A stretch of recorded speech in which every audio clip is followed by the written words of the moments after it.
क्या हुआ? डैडी की तबीयत तो ठीक है ना? इनकी तबीयत तो बिल्कुल ठीक है, लेकिन बात क्या है डॉक्टर अंकल? सेठ जी ने अंजल सब त्याग दिया है। हा? ना कुछ खाते हैं ना पीते हैं। मगर क्यों? डैडी, क्या बात है? क्या हुआ डैडी? मैं बताता हूँ बेटी। सेठ जी ने कसम खाई है, जब तक तुम शादी नहीं करोगी और अपने पति के साथ आकर उनके पैर छूकर आशीर्वाद नहीं लोगी, तब तक न वो अन्न खाएंगे न पानी की एक बूंद अपने हलक से नीचे उतारेंगे। ये क्या जिद है डैडी? आप भी बच्चों जैसी हरकतें करने लगे। चलिए उठिए, खाना खा लीजिए। उठिए उठिए। तुम अपनी जिद पर अड़े रहो, मैं अपनी जिद पर अड़ा रहूंगा। अगर ये अपनी जिद पर इसी तरह अड़े रहे तो शायद कल का सूरज इन्हें देखना भी नसीब नहीं होगा। अब इनकी जिंदगी तुम्हारे हाथ में है सीमा बेटी। हाँ बीबी जी, आप अपनी जिद छोड़ दीजिए और शादी कर लीजिए। अरे कैसी बातें कर रहे हैं आप लोग? कहाँ से कर लूं शादी? लड़के कोई पेड़ पे उगते हैं या बाजार में बिकते हैं जो अभी खरीद कर ले आऊं? तो फिर ठीक है, मुझे मेरे हाल पर छोड़ दो। जब मैं मर जाऊंगा तो नौकर तुम्हें इत्तला कर देंगे। तुम अपने महिला आश्रम के उद्धार में लगे रहो, मुझे मरने दो। ठीक है डैडी, ठीक है। आप जीते, मैं हारी। मुझे आपकी शर्त मंजूर है। मैं शादी करने के लिए तैयार हूँ, मगर लड़का मैं खुद ढूंढूंगी। चंदा जी, डैडी को खाना खिलाओ। अभी लाई बेबी जी। अरे वो हमारा पापड़ वाले को। अरे मुनीम, आज क्यों रहा है? मेरे पेट में चूहे कूद रहे हैं, जल्दी से खाना ला, नहीं तो चूहे तुम्हें खा जाएंगे। ला ला ला, जल्दी जल्दी। अच्छा सेठ जी, अब मैं चलता हूँ। Doctor, thank you very much. कैसी एक्टिंग की है? कमाल की एक्टिंग की है। दिलीप कुमार ऐसी कर सकता है? नहीं कर सकता। अगर करेगा तो भूखा मर जाएगा। इस वक्त तो मैं भूखा मर रहा हूँ। ला ला ला।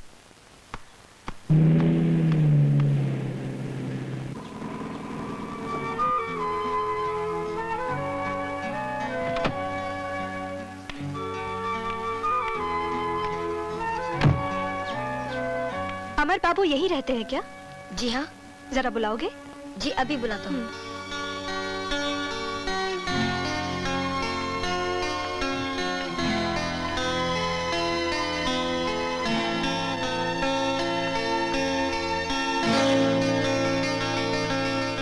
अरे आप, फरमाइए, क्या सेवा करूं आपकी? आपको नौकरी की तलाश है ना? हाँ, जिस तरह भूखे को रोटी की तलाश रहती है, उसी तरह आजकल के नौजवानों को नौकरी की तलाश रहती है। तो समझ लीजिए आपकी तलाश खत्म हो गई। मैंने आपके लिए एक बहुत ही खूबसूरत सी नौकरी तलाश कर ली है। मतलब वही महिला आश्रम की, घर तोड़ने वाली? जी बहुत बहुत शुक्रिया, थैंक यू। सुनिए, आप मेरी बात समझने की कोशिश कीजिए। ये दूसरी नौकरी है। अच्छी बात है, मैं अपने सर्टिफिकेट्स वगैरह लेकर आता हूं। नहीं नहीं, उसकी कोई जरूरत नहीं। आप मेरे साथ आइए।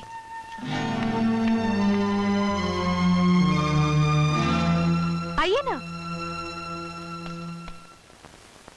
सबसे पहली शर्त मिस्टर अमर कुमार, सीमा देवी के साथ आपकी शादी जाली है, यानी कि झूठी शादी होगी। असलियत में आप सीमा देवी की मुलाजमत करेंगे और इस मुलाजमत के इवज में आपको हर महीने 2000 रुपया तनख्वाह मिलेगी। ठीक है? ठीक है। शर्त नंबर 2, दुनिया वालों के सामने, समाज में अमर कुमार को सीमा देवी से हस्बैंड जैसा व्यवहार करना होगा, लेकिन अकेले में अमर कुमार सीमा देवी के सिर्फ मुलाजम होंगे, इससे ज्यादा कुछ नहीं। जी, यह बात तो मंजूर है, मगर एक सवाल मैं भी पूछना चाहता हूं वकील साहब, जवाब दीजिएगा। पूछिए। अगर सीमा देवी को बच्चा हो जाए तो उस पर किसका अधिकार होगा? बच्चे कैसे हो सकते हैं? जैसे होते हैं। Shut up. माफ कीजिएगा वकील साहब, ये 2000 रुपए की लालच देकर मुझसे नकली शादी करने के लिए कह रही हैं, और मैं इस बात से साफ इनकार करता हूं, क्योंकि ऐसी लड़की अगर मुझे अपनी सारी दौलत, जायदाद सब मेरे कदमों में रखकर सचमुच में अगर मुझसे शादी करना चाहे तो भी मैं साफ इनकार कर दूंगा। क्या तुम्हारी ये हिम्मत? हिम्मत तो आपने अभी देखी नहीं है मेम साहब। आप लड़की जाते हैं इसलिए माफ कर देता हूं। अगर कोई दूसरा होता तो वो हाथ मारता कि नकली शादी तो एक तरफ, आप असली शादी के लायक भी नहीं रहती।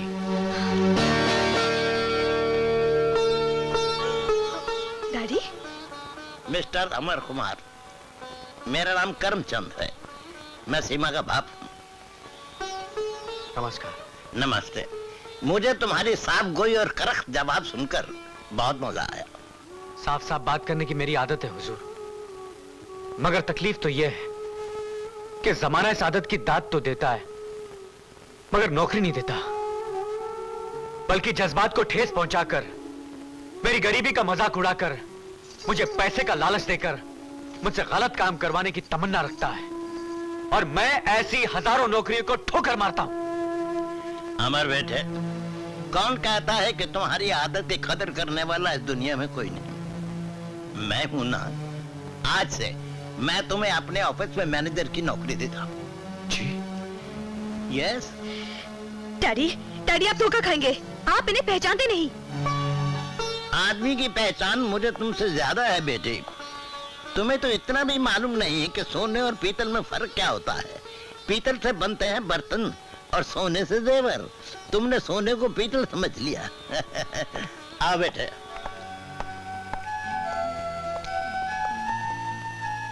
नमस्कार।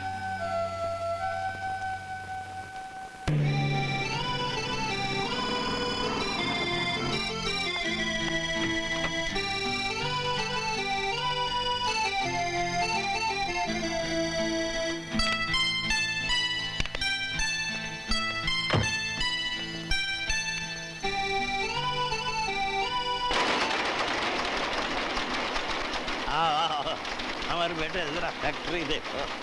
एटल साइकिल फैक्ट्री एक लीडिंग फैक्ट्री है जो साइकिल ही नहीं मोपेड भी बनाती है। क्वालिटी और फिनिश में इसका बड़ा नाम है।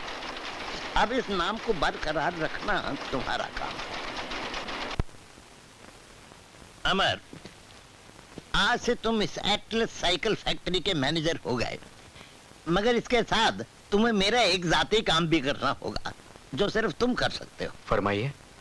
मेरे बस में होगा तो जरूर करूंगा। मेरी बेटी को शादी के नाम से चिढ़ है। वो शादी करना ही नहीं चाहती। अगर तुम उसे शादी करने पर आमादा कर लो तो ये तुम्हारा एहसान मैं 7 पुश्तों तक नहीं भूलूंगा। अरे नहीं नहीं नहीं नहीं, कैसी बातें कर रहे हैं आप? एहसान तो आपने मुझ पर किया है। अगर मैं आपके किसी काम आ सकूं उसे मैं अपनी खुशनसीबी समझूंगा। और सीमा जी की जो जिम्मेदारी आपने मुझ पर सौंपी है उसे मैं निभाकर ही रहूंगा। सच? Yes sir. लेकिन इस वक्त वो जिद का फौलाद है और फौलाद को पिघलाकर मोम बनाना, इसके लिए थोड़ा सा वक्त लगेगा। मगर ये काम मेरे जीते जी तो हो जाएगा ना? जी हाँ, भगवान ने चाहा तो आपके जीते जी आपकी बेटी सीमा की तो क्या, उसके बच्चों की भी शादी हो जाएगी। जियो बेटे, तुम्हारी बातों से मेरी आस बनने लगी है। काश तुम मुझे पहले मिले होते। अच्छा सर, मैं चलूं? जाओ, जीते रहो। भगवान करे बेटा नौकरी में तेरी तरक्की हो और पगार में पूरे 500 रुपए की बढ़त हो। माँ, इस प्रमोशन के लिए ऑफिस में बहुत से क्लर्क्स पूरी कोशिश कर रहे हैं, लेकिन मेरा रिकॉर्ड देखकर मुझे लग रहा है ये प्रमोशन मुझे ही मिलेगी। भगवान करे ऐसा। माँ, माँ क्या हुआ? क्या हुआ माँ? दिखाओ तो। दिखाओ माँ। कितने जोर से मेरे पाँव को लगा। हरामखोर, बेईमान, जब तक कोई नुकसान ना हो, कोई जख्मी ना हो जाए, तब तक तू अपने काम में हाथ नहीं हिलाती। ये ग्लास तूने जानबूझ के रास्ते में रखा था ताकि मेरी ठोकर लगे, मैं लंगड़ी हो जाऊं, मेरा पैर कट जाए और तेरे कलेजे को ठंडक पहुंचे। ओ मनोज, मेरा दिल बहुत अच्छा है, बहुत साफ दिल की हूँ, मुझे कुछ नहीं होगा। पापा, एक बात पूछूं? बोल। एक दिन शारदा मामी की ठोकर से कप टूटा तो नानी ने उनको थप्पड़ मार दिया, और आज नानी की ठोकर से गिलास गिरा तो भी नानी ने शारदा मामी को थप्पड़ मार दिया। ऐसा क्यों? एक बहुत आसान सी मिसाल दूं? ये क्या है? छुरी। ये क्या है? सेब। अभी छुरी को सेब पे गिराओ या सेब को छुरी पे गिराओ, हर हालत में बेचारा सेब ही कटेगा। और ये जो तेरी नानी है ना, हाँ? ये छुरी नहीं है, ये कुल्हाड़ी है। तो कुल्हाड़ी को पैर पे मारो या पैर को कुल्हाड़ी पे मारो, हर हालत में पैर ही कटने वाला है। ये बच्चे को उल्टी सीधी क्या पट्टी पढ़ा रहे हो? नहीं, पट्टी नहीं पड़ा था, इसकी आंखों पे जो पट्टियां लगी थी ना, वो पट्टी खोल रहा था मैं। ऐसी बकवास फिर की ना तो मुझसे बुरा कोई नहीं होगा। हाँ खैर बात है, तुमसे ज्यादा कोई बुरा हो भी कैसे सकता है? क्या मतलब? नहीं, ये मन की ख्यालात की कोई डकार थी, वो निकल गई। तुमको कुछ भी नहीं बोला मैंने। अरे पहलवान, ऐसे कमर पे हाथ रख के यहाँ मत खड़े हो, डर लगता है कहीं घबराहट में सालन में नमक की जगह शक्कर डाल दूंगा तो तुम्हारी माँ की सड़ी हुई सैंडल सुबह सुबह खानी पड़ जाएगी। जाओ ना यहाँ से, मैं तुम्हारे पैर पड़ता हूँ, जाओ। अरे मैं कहा अखाड़े में फंस गया हूँ यार।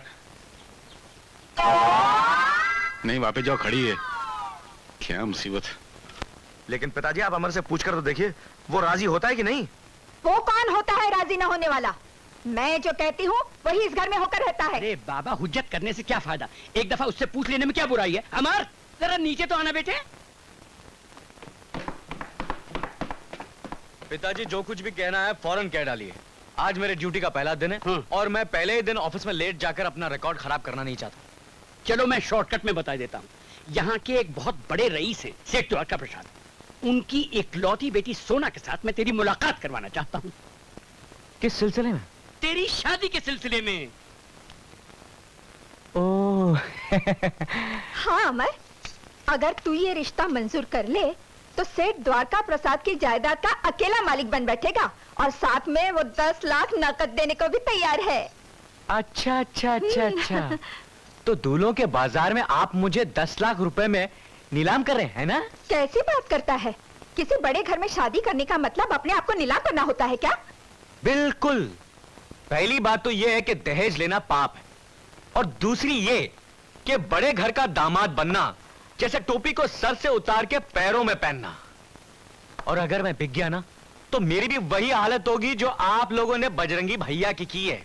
बेचारा आप लोगों के एक एक इशारे पर सारंगी की तरह बचता रहता है और मुझे सारंगी बनने का कोई शौक नहीं।